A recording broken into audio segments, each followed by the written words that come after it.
여러분 안녕하십니까? 3월 3일 금요일이 되었습니다. 오늘 함께 읽으실 말씀은 신명기 11장, 12장, 13장이 되겠습니다. 그 중에서 오늘 묵상할 말씀은 11장 26절로 28절입니다. 이제 말씀을 읽어보겠습니다. 내가 오늘 복과 저주를 너희 앞에 두나니 너희가 만일 내가 오늘 너희에게 명하는 너희의 하나님 여호와의 명령을 들으면 복이 될 것이요.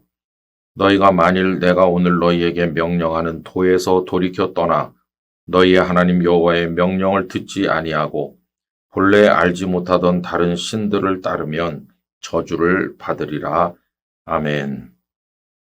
오늘은 이 말씀을 가지고 복과 저주라는 제목으로 잠시 묵상하고자 합니다. 이 세상에 저주를 좋아하고 복을 싫어하는 사람은 아무도 없지요. 누구나 다 복을 좋아하고 저주를 싫어합니다.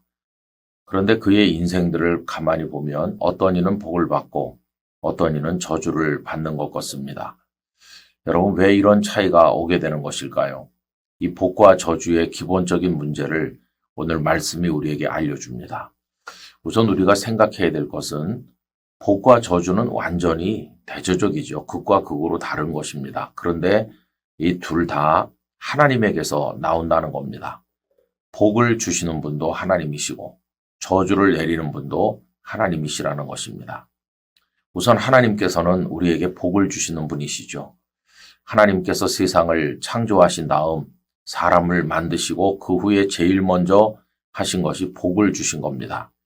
창세기 1장 27절 그리고 28절 앞부분을 읽어드립니다.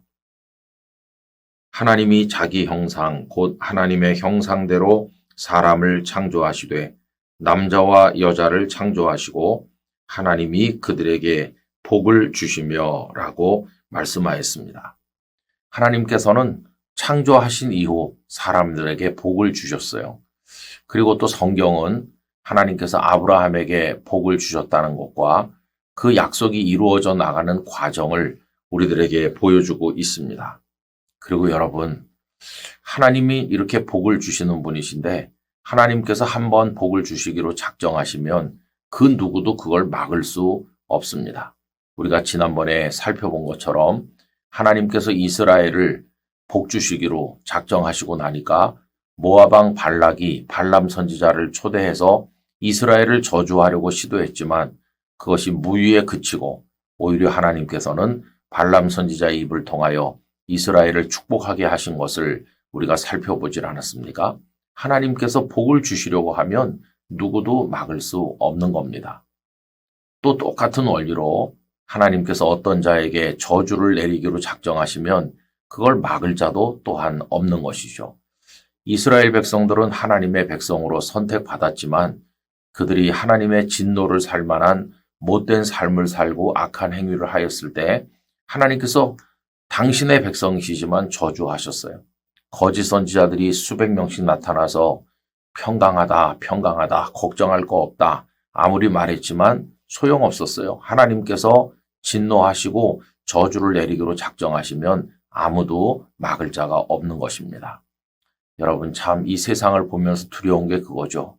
하나님께서 저주하신다면 누가 그걸 피할 수 있으랴. 우리 대한민국의 현실을 볼 때 이렇게 악한 세상을 하나님께서 저주하시면 어떻게 하나, 이런 두려움이 늘 우리 마음속에 있습니다.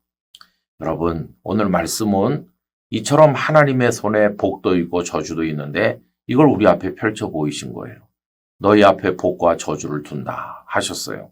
그러면 하나님께서 복을 내릴 자에게 복을 주시고 저주할 자에게 저주하신다고 할 때 그 분기점이 뭘까요? 어떻게 하면 복을 받고 어떻게 하면 저주를 받는 것인가 라는 겁니다. 오늘 본문은 아주 명확해요.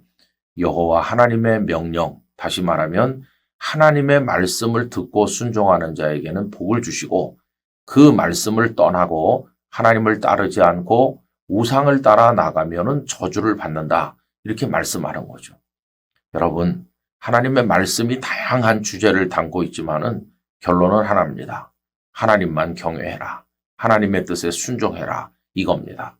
이 영상을 함께 하시는 모든 분들, 우리 모두 하나님의 말씀에 귀를 기울이고 하나님만 경외하도록 합시다. 하나님의 뜻에만 따르고 순종하도록 합시다. 그러면 하나님께서 우리들에게 복을 주십니다. 시편 1편에 나오는 복 있는 사람 이야기 잘 아시지 않습니까? 복 있는 사람은 여호와의 말씀, 여호와의 명령, 이걸 즐거워하는 거예요. 여호와의 율법을 주야로 즐거워하면서 묵상하는 거죠. 밤이나 낮이나 그 말씀을 품고 그 말씀대로 따라 살고 이렇게 하니까 복을 받아요. 시냇가에 심겨진 나무처럼 열매를 맺고 시들지 아니하고 하나님의 복을 받습니다. 그러나 악인, 하나님의 명령을 떠나 사는 자는 바람에 나는 겨와 같이 다 날아가서 없어지게 될 것입니다. 우리 철저히 하나님만 경외하고 그 말씀에 따라 기쁨으로 순종하여 하나님의 영광을 나타내는 우리 모두가 되고 큰 복의 주인공들이 되기를 간절히 소원합니다. 하나님 아버지, 복도 저주도 다 하나님의 손안에 있고 그것을 갈라놓는 분기점이 여호와 하나님의 말씀을 따르는 것인가의 여부에 있음을 저희들이 깨닫습니다. 저희로 하여금 하나님만 경외하고 그 말씀에 기쁨으로 순종하여 삶으로 하나님의 복을 받는 성도가 되게 해 주시옵소서. 예수님의 이름으로 기도드립니다. 아멘.